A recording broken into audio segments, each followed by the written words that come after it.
Alors que le conflit boucle sa 3e semaine, un nouveau train de sanctions contre Moscou a été adopté par le gouvernement britannique.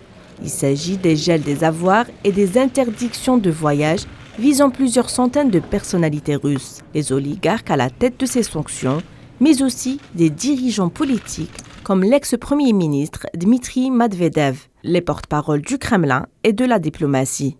L'Union européenne passe au 4e paquet de sanctions. Boris Johnson, le Premier ministre britannique, en est une preuve vivante de ces sanctions. Il appelle les autres pays occidentaux à rompre avec la dépendance au gaz et pétrole russe.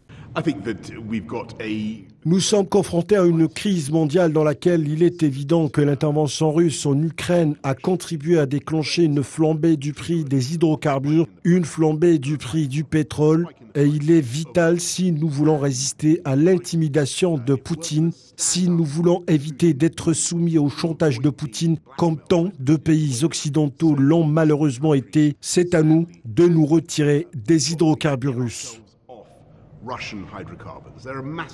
Les sanctions ciblent à nouveau les oligarques russes, mais aussi le retrait de la Russie du statut de nation la plus favorisée, une mesure ouvrant la voie à de nouvelles taxes sur l'importation de produits, essentiellement dans le secteur du fer et de l'acier. Autre mesure phare, l'interdiction de l'exportation de produits de luxe, très prisée par les oligarques russes. Le principe de réciprocité ne s'est pas fait attendre. Les autorités russes ont adopté de contre-sanctions visant des personnalités occidentales, dont le président américain Joe Biden et son chef de la diplomatie Antony Blinken, ou encore le patron de la CIA. Ces derniers, ils sont donc estampillés d'une interdiction de fouler le sol russe.